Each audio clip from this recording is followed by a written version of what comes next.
बिस्मिल्लाहिर्रहमानिर्रहीम। अस्सलाम वालेकुम नाजरीन। पाकिस्तानी सियासत के चंद मुतअफ़्फ़न तरीन किरदारों में से एक नुमायाँ किरदार शेख रशीद अपने अंजाम को पहुँच चुका है, और अंजाम से मुराद सियासी अंजाम है, और इसकी वजाहत मैं करूँगा। लेकिन इससे पहले मुझे तबसरा करना है उस बयान पर, जो उस खबर पर जिसमें यह बताया गया है कि इमरान खान ने अपनी पार्टी के रहनुमाओं से और कैबिनेट के वज़ीरों से ये फरमाइश की है कि डी चौक पर मुझे 10 लाख आदमी चाहिए। तो इस मौके पर वो मुहावरा याद आता है, क्या पिद्दी का शोरबा। और चलिए, यहाँ रियायत जिनसी करते हुए हम ये कह सकते हैं कि क्या पिद्दा और क्या पिद्दे का शोरबा। और फरमाइश किस काबीना से की जा रही है जिसमें फूट पड़ी हुई है। कल ही मैंने एक टीवी चैनल पर देखा कि कप्तान के जो ज़ाती तजियाकार हैं वो मातम कर रहे थे। 2-3 साहब इकट्ठे बैठे हुए थे, यानी मातम के अंदाज में कह रहे थे कि कप्तान को उसकी अपनी पार्टी ले डूबी, अंदर इंतशार है, अंदर बगावत है, अंदर। अच्छा, बगावत वगैरह कोई नहीं है इस तरह की जिस तरह कहा जाता है। कोई नज़रियाती लोग तो ये थे नहीं कि बगावत हो जाए। हुआ ये है कि अब सबको अंजाम नज़र आ रहा है कि अगला इलेक्शन तो अपने जीतना है, तो पीटीआई की टिकट पर तो कोई जूते भी नहीं देगा, वोट क्या देने। तो दूसरी पार्टियों से राब्ते, मुस्लिम लीग नून से राब्ते हैं, पीपल्स पार्टी से राब्ते हैं, जेयूआई से राब्ते हैं। जिसको जहाँ कुछ सूटेबल पार्टी लगती है कि मुझे यहाँ इस पार्टी का टिकट चाहिए, तो वो उससे राब्ते कर रहा है, और इसका नाम इन्होंने बगावत रख दिया है। बगावत होती है पार्टी चेयरमैन की पॉलिसियों के खिलाफ एतराज़ के तौर पर कि आपकी पॉलिसियाँ गलत है। पॉलिसियाँ तो इसकी शुरू दिन से गलत थी, लेकिन इन्हें तो बताया गया था कि आपने 10 साल हुकूमत करनी है, इसलिए चैन की नींद सो रहे थे और मज़े से लूट मार कर रहे थे।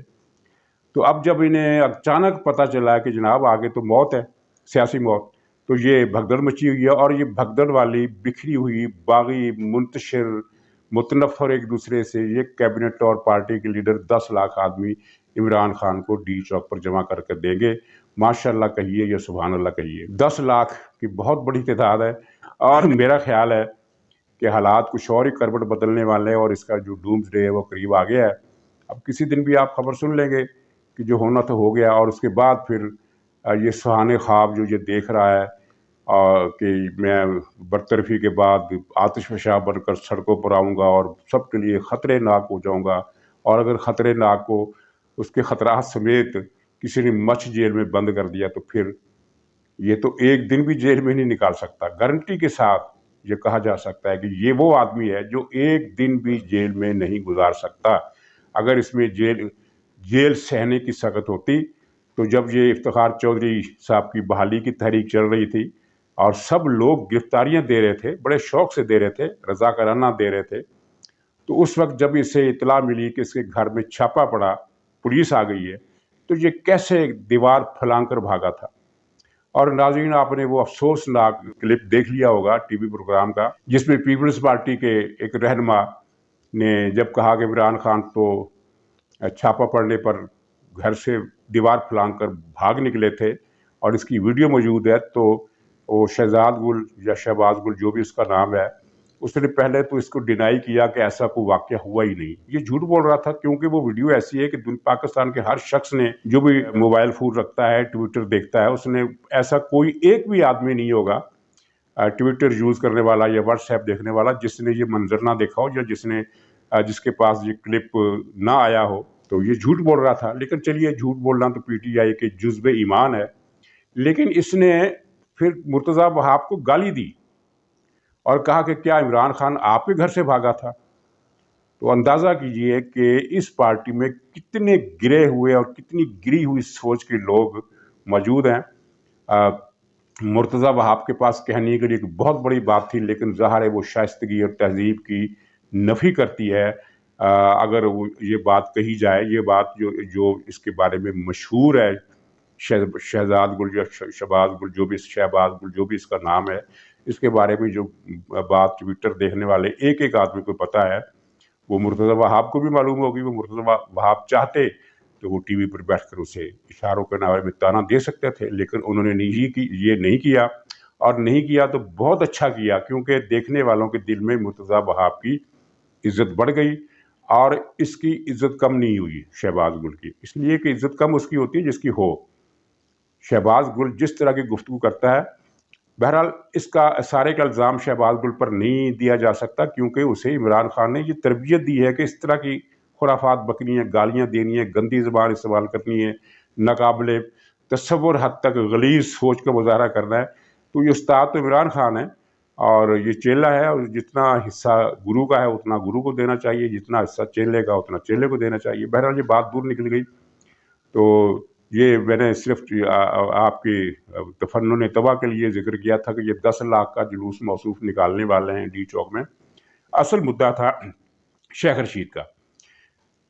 शेख रशीद को अपने जवाल का अंदाज़ा था, और मैंने अपने बाज़ प्रोग्रामों में इस तरफ इशारा दिया था कि शेख रशीद का ये आखिरी दौर है। और अब वो सूरत हाल ये कल के वाक़यात से डेवलप हो गई। इसकी शामत आई, इसने चौधरियों को ये ताना दिया कि जिनके पास 5 सीटें हैं वो वज़ारत आला के लिए ब्लैकमेल करते हैं। अच्छा, ये किस्सा अब रहने दीजिए कि वो ब्लैकमेल करना चाहिए या नहीं करना चाहिए, उनकी उसमें अपनी जगह हकीकत होगी, या जो भी मसला है उसको हम नहीं छेड़ रहे। लेकिन ये क्यों काफ लीग अभी तक बाज़ाब्ता तौर पर इमरान खान से अलग नहीं हुई? उसने अपना इत्तेहाद इमरान खान से ख़त्म करने का ऐलान नहीं किया। ख़त्म करने का फ़ैसला वो कर चुकी है, और शायद वो 2 दिन डिले कर जाती, लेकिन शेख रशीद के इस बयान ने काफ लीग को बरगश्ता कर दिया। अब उसका इस इत्तेहाद में रहना तकरीबन नामुमकिन हो गया। और यूँ समझिए कि शेख रशीद ने अपनी तरफ से एक दुलत्ती काफ लीग को मारी, लेकिन जो दर हकीकत इमरान खान की पुश्त पर रसीद हो गई, क्योंकि ज़ाहिर इसका नुकसान तो इमरान खान को, यानी ये चौधरियों के वापस मिलने का इम्कान बहुत कम था, लेकिन था। शेख रशीद के बयान ने उस इम्कान की नफ़ी कर दी। अब जो कहा जा रहा है कि शेख रशीद ने ये बयान इमरान खान के कहने पर दिया, क्योंकि इमरान खान का दिल बहुत जला हुआ था। और कल साबिक़ IG जुल्फ़िकार चीमा साहब ने एक पोस्ट डाली है। मैं फेसबुक नहीं देखता, अगरचे मेरा अकाउंट है, लेकिन मैंने कभी उसको देखा नहीं। मेरा बेटा जो है वो उसमें मेरा कॉलम जो है हफ्ते में 2 बार छपता है, वो उस पर अपलोड कर देता। मेरा उस फेसबुक से कोई इसके अलावा कोई ताल्लुक़ वास्ता नहीं। मैंने आज तक उसे, जब से ये वो अकाउंट खुला, कभी नहीं खोल कर देखा। लेकिन मुझे एक मोहतरम दोस्त ने ये पोस्ट फॉरवर्ड की व्हाट्सएप पर, वो मैंने देखी।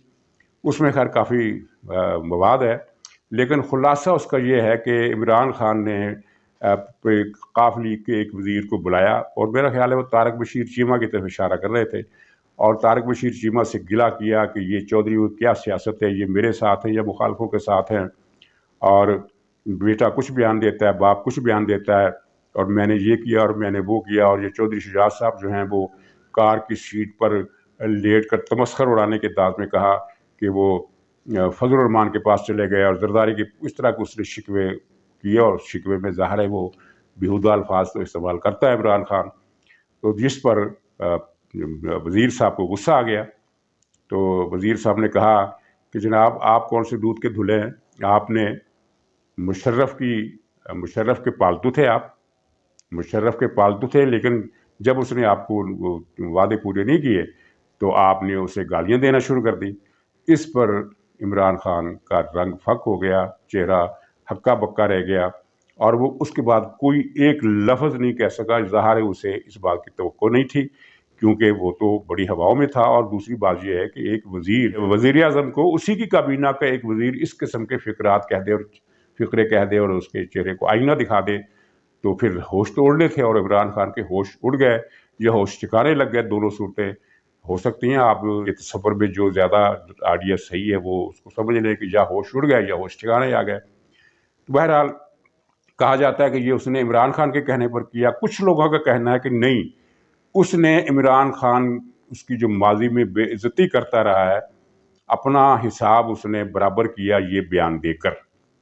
और कुछ लोग ये भी कहते हैं कि नहीं, उसकी मत मारी गई है, क्योंकि आजकल सारे ही वफाकी वज़ीरों के चेहरों पर हवाइयाँ उड़ी हुई हैं, उनके मत मारी हुई है। आप उनसे पूछें तो वो कहेंगे नहीं नहीं, हम तो पूरे कॉन्फिडेंस में है, तहरीक अदम एतमाद नाकाम हो चुकी है, हम तो जीत रहे हैं। लेकिन उनका चेहरा साफ चुगली खा रहा होता है कि जो वो बात कह रहे हैं, उनका चेहरा, उनका दिल इस बात का साथ नहीं दे रहा। उन्हें पता है कि अंजाम क्या है। तो तीनों सूरतों में जो भी सूरत हुई, इससे बहस नहीं। नतीजा एक ये है कि काफ लीग नाराज़ हो गई, اور काफ लीग के मून सलाई ने इसे एक ऐसा बयान दिया जिस पर कुछ लोगों का कहना है कि नहीं देना चाहिए था, लेकिन मेरा ख्याल है मून सलाई ने कोई ऐसा गैर पार्लिमानी बयान तो नहीं दिया। मून सलाई ने अपने ट्वीट में कहा कि मैं शेख रशीद की इज्जत करता हूँ। वैसे ये बात गलत है, इज्जत उसकी की जाती है जो इज्जत के काबिल हो।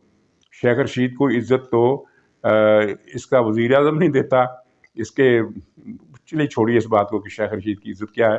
लेकिन मून सलाई ने कहा कि शेख साहब ये मत भूलें कि वो मेरे बुजुर्गों से माली इमदाद लेते रहे। बुजुर्गों से मुराद चौधरी ज़हूरुल्लाह मरहूम है, जो बहुत सारे लोगों की मदद किया करते थे। उनमें हर तरह के लोग थे, सियासी कारकुन भी थे। तो शेख रशीद भी वहाँ पहुँचा होगा और कोई दाद फरियाद की होगी मांगने के अंदाज में कि भाग लगे रहन, कुछ हड्डी सानू भी पा दो। तो चौधरी ज़हूरुल्लाह साहब ने कोई मुनासिब किस्म के साइज़ की हड्डी डाल दी होगी, और उस हड्डी के बाद से ही इसकी ज़िंदगी का रुख बदला। वरना इससे पहले तो ये इसकी कमाई जो थी बहुत मामूली थी, जिसके बारे में मैं आपको एक व्लॉग में बता चुका हूँ कि ये थानों की टाउटी किया करता था।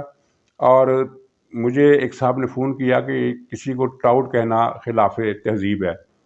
तो मैंने कहा डिक्शनरी देखे, टाउट का लफ्ज़ वहाँ मौजूद है और ये टाउट हुआ करते हैं। ये अपने किरदार की वजह से ये लफ्ज़ बदनाम हो गया, जिस तरह सालिस का लफ्ज़ बदनाम हो गया। सालिस कहते हैं जो बीच बचाव करके दोनों फरीकों की सुन के किसी समझौते पर उन्हें पहुँचाए या उनकी डील कराए या उनकी सुलह कराए। तो सालिस का उर्दू में, बल्कि अरबी ही में, क्योंकि दोनों लफ्ज़ अरबी हैं, सालिस भी अरबी से आया है। यानी सालिस का मतलब होता है कि तीसरा, दो फरीक लड़ रहे हैं, एक तीसरा आदमी बीच में आ गया तो वो सालिस।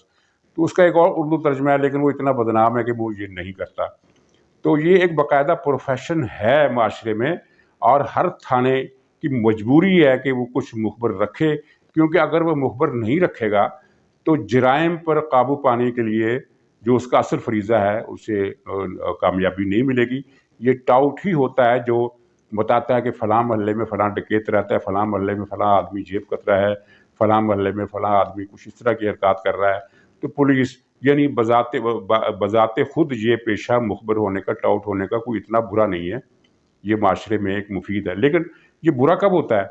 बुरा तब होता है जब पुलिस को सियासी मकासद के लिए इस्तेमाल किया जाता है और कुछ लोग सियासी हवालों से पुलिस के मुखबर बन जाते हैं, जो दरअसल गवर्नमेंट की हाकिम वक्त की खिदमत कर रहे होते हैं। और अयूब खां इस सिलसिले में बहुत बदनाम था, क्योंकि अयूब खान ही थानों में सियासी टाउट रखवाए थे। तो इस हवाले से ये लफ्ज़, इसको अगर काबिल एतराज़ है तो मैं इसे टाउट नहीं कहता, इसे मैं खबर रसां कह देता हूँ।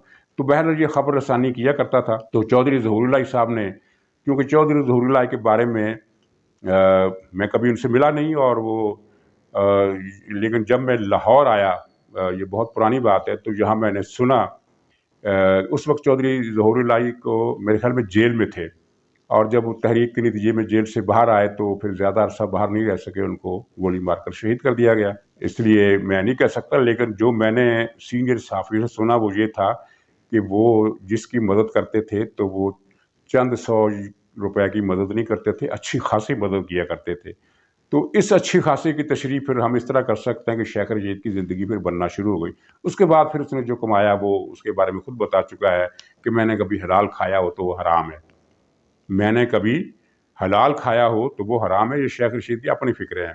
तो उसके बाद सो चल कोई रोज़गार नहीं, कोई जायदाद नहीं, कोई इसका ख़ानदानी पस मंज़र नहीं, लेकिन ये एक अरबों रुपए मालियत का फार्म हाउस इसकी मिल्कियत है, और इसके अलावा पिंडी इस्लामाबाद में मार्केटें हैं, प्लाजे हैं, बहुत सारी और दूसरी जायदादें हैं, जिनकी तफसील सरकारी इदारों को होगी, पूरी तफसील उनके पास होगी। तो सियासी किरदार इसका बड़ा काबिल नफ़रत है।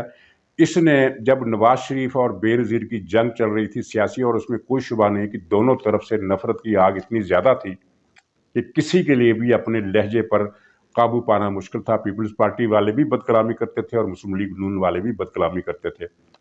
मुस्लिम लीग में बिलो दी बेल्ट जो वार करते थे उनमें से एक ही आदमी था, और वो था शेख रशीद। इसने बेनज़ीर के बारे में ऐसी बातें की जो अखबारात वाले परेशान, उस वक्त टीवी चैनल तो हुआ नहीं करते थे, लेकिन अखबारात वाले परेशान हो जाते थे कि ये बात फ़िक्रा सुर्खी में तो आ ही नहीं सकता, इतना गंदा और गलीज़ फ़िक्रा है कि मतन में भी इसको डालें कि नहीं डालें। मतन से मुराद है कि फ्रंट पेज पर तो या बैक पेज पर खबर लगती है 4 या 6 सत्र की, اس کے بعد باقی جو متن ہوتا ہے وہ بقیے کی صورت میں اندر کے صفحات پر چلا جاتا ہے، بقیہ صفحہ فلاں پر دیکھیے. تو بقیے میں ایسی باتیں جو قابل اعتراض ہوتی ہیں وہ بقیے میں چل بھی جاتی ہیں، کوئی اگر سرخی پٹی میں نکل آئیں تو اعتراض کیا جاتا ہے. لیکن شیخ رشید کی باتیں ایسی ہوتی تھی، یعنی نفرت انگیز اور نہایت ہی ناقابل تصور حد تک اخلاق سے گری ہوئی، کہ وہ نیوز ایڈیٹر سوچتا تھا کہ یہ تو متن بھی نہیں جا سکتا. اور اکثر میں اس وقت ایک پاکستان کے سب سے بڑے اخبار میں نیوز ڈیسک پر تھا، اور میں نے کئی مرتبہ باقاعدہ صلاح مشورہ کر کے شیخ رشید کے وہ فکرے کاٹ دیے جو چھپنے کے قابل نہیں ہوتے تھے. یہ اس طرح کا آدمی تھا. اور خیر اگر میں اس پر بات کروں تو یہ بہت لمبی ہو جائے گی، لیکن مشرف کے دور میں اس نے جو سیاسی اخلاقیات کا ایک مظاہرہ کیا، اس کی تاریخ بر صغیر کی لوٹا سیاست میں اور کہیں نہیں ملتی. وہ یہ تھی کہ اس نے اعلان کیا کہ میں نواز شریف کا وفادار ہوں اور 2 سیٹوں پر الیکشن لڑوں گا، اور دونوں سیٹیں الیکشن جیتنے کے بعد نواز شریف کے قدموں پر نچھاور کر دوں گا. نواز شریف صاحب کو کچھ لوگوں نے غلط مشورہ دیا، انہوں نے شیخ رشید کو اون کر لیا، اور یہ ان کی غلطی تھی. شیخ رشید نے نواز شریف کا نام، نواز شریف کی تصویریں، نواز شریف کے جھنڈے استعمال کر کے انتخابی مہم میں ووٹروں کو اپنی طرف مائل کیا اور دونوں سیٹیں جیت لی. 100% وہ مسلم لیگ کی وجہ سے جیتا یہ آدمی. اور الیکشن جیتنے کے فوراً بعد ہی یہ مشرف کی گود میں جا بیٹھا، اور نواز شریف کو اگلے ہی دن سے اس نے گالیاں دینا شروع کر دی، اور اس وقت سے لے کر آج تک یہ نواز شریف کو گالیاں دیے چلا جا رہا ہے. اس کو اس بات کا بھی غصہ ہے کہ نواز شریف صاحب نے کبھی اس کا نام بھی نہیں لیا. ویسے نواز شریف کا نام اس کو کیوں لے، ایک اسٹیچر ہوتا آدمی کا، اتنا بڑا آدمی اتنے چھوٹے آدمی کی بات کا جواب دے جو بات لاجک سے باہر ہے. شیخ رشید کو پتہ نہیں کیوں توقع تھی کہ نواز شریف اس کا ذکر کریں گے، اور آج تک. تو اس کے بعد پھر اس نے پچھلے 4 سال سے یہ نواز شریف کی سیاست ختم ہو گئی، تابوت میں بند ہو گئی، دفن ہو گئی. نواز شریف کا نام و نشان مٹ گیا، اور نواز شریف کے اندر سے مسلم لیگ نون کے اندر سے شین نکلے گی، اور یہ ہوگا اور وہ ہوگا، اور ان کی سیاست کا باب بند ہو چکا. ان کا یعنی کتنی لمبی اس نے اگر وہ بیانات اکٹھے کی جائیں تو ایک اتنی موٹی کتاب بن جائے گی. لیکن نواز شریف کی سیاست تو ختم نہیں ہوئی. اس وقت سیاست جو گھوم رہی ہے وہ نواز شریف کے محور کے ارد گرد گھوم رہی ہے، دائرے میں گھوم رہی ہے، جو بھی ہے. اور شیخ رشید کی سیاست ختم ہو گئی ہے. اور ناظرین کچھ اندازہ اس کو پہلے بھی تھا، یقین نہیں تھا، امید تھی کہ یہ اندازہ میرا غلط ہوگا، یہ اس کا خیال تھا، اس کو اندازہ تھا. چنانچہ آپ کو یاد ہوگا کہ 6-7 مہینے پہلے یا شاید 8 مہینے پہلے اس نے یہ کہنا شروع کر دیا تھا کہ یہ میری زندگی کا آخری الیکشن ہے. مطلب یہ تھا کہ اگر اگلے الیکشن کے موقع پر حالات میرے بہت ہی خلاف ہوئے تو مجھے میرا الیکشن لڑنے کا چانس تو بنے گا نہیں، تو میں پھر اس موقع پر یہ بات اپنی فیس سیونگ کے لیے کہہ ڈالوں گا کہ میں نے تو اتنا عرصہ پہلے ہی کہہ دیا تھا کہ اب آئندہ میں الیکشن نہیں لڑوں گا. حالانکہ دل میں اس کا سیاست کرنے کا پوری طرح ارادہ تھا اور اب بھی ہے. بس اس کو ایک وہ جو کہتے ہیں نا بات کھٹک گئی ہے، کچھ نہ کچھ میرے ساتھ ہو سکتا ہے. اب اس نے جو بیان دیا ہے اس کے بعد پی ٹی آئی کا قصہ تو ویسے ہی پاک ہونے والا ہے. ناظرین کاف لیگ میں اس کے لیے جگہ نہیں نکل سکتی، مسلم لیگ نون کے دروازے اس پر بند ہیں، پیپلز پارٹی تو اس کا نام پر تھوکنا بھی نہیں پسند کرتی. پھر کس پارٹی میں جائے گا؟ کیا یہ جماعت اسلامی جائے گا یا انصار الاسلام بھی شامل ہوگا؟ اس کے لیے اب پاکستان میں کوئی پارٹی نہیں ہے جس کے ساتھ یہ اتحاد بنا سکے. نہ کوئی پرویز مشرف دوبارہ آئے گا. اور پرویز مشرف کے دوبارہ آنے سے مجھے یاد آیا کہ اس نے کل پھر دھمکی دی کہ ایسا نہ ہو کہ 10 سال کے لیے ہم لائن میں لگ جائیں. یہ ماشاء اللہ کی دھمکی دے رہا ہے، اور یہ کھوکھلی دھمکی ہے، اس لیے کہ ماضی میں اگر اس طرح کی یہ باتیں کرتا تھا تو لوگ سمجھتے تھے کہ اس کا گیٹ نمبر 4 والا سے کوئی رابطہ ہے، تو ظاہر ہے یہ ان کے کہنے پر بیان دیا ہوگا یا وہاں سے کچھ اس کو سن کن ملی ہوگی تب اس نے یہ بیان دے دیا. لیکن ایسا کچھ اب رہا نہیں ہے. اب گیٹ نمبر 4 والوں نے اسے ایسی لات رسید کی ہے یہ گیٹ کے آس پاس بھی نہیں پھٹک سکتا. اب یہ جو پیش گوئیاں کر رہا ہے یا دھمکاوے دینے کی کوشش کرتا ہے کہ مارشل لا لگ جائے گا، غیر آئینی ہو جائے گا، ہانگ کانگ کے شعلے نکل آئیں گے اور پتہ نہیں کیا ہو جائے گا، یہ سب کے اس کے اپنی دماغی فطور کا وہ ابال ہے جو یہ بیانات کی شکل میں ظاہر کرتا ہے. ناظرین اس کے عبرتناک انجام کا یہ پہلا مرحلہ ہے. جس میں اس نے چودھریوں کو ناراض کر کے اپنی آخری پناہ گاہ کو بھی خود سے چھین لیا۔ چودھری بہرحال عمران خان نہیں ہے۔ عمران خان کو تو اس نے اسٹیج پر اس کے پہلو میں بیٹھ کر شیخ رشید نے گالی دی تھی، آپ کو شاید وہ ٹی وی شو یاد ہو، پہلو میں بیٹھ کر اس نے گالی دی تھی، اور جس پر عمران خان نے کہا تھا کہ تجھے تو میں اپنا چپڑا سے بھی نہ رکھوں، پھر بھی عمران خان نے اسے اپنے ساتھ لے لیا۔ لیکن چودھری اسے نہیں لیں گے، چاہے ان کی سیٹیں 5 سے 4 ہو جائیں، چاہے 5 سے 6 ہو جائیں، یہ وہ شیخ رشید کو وہ نہیں لیں گے۔ اب وہ مجھے بتائیں کہ یہ انصار الاسلام مولانا فضل الرحمان سے سفارش کی جاتی ہے کہ انصار الاسلام کے آفس میں کوئی اگر اضافی کام ہو تو اس کو رکھ لیں، سیاست میں اس کی گنجائش نہیں رہی۔ تو اللہ تعالیٰ سے پناہ مانگتے ہوئے ایسے واقعات سے عبرت پکڑنی چاہیے۔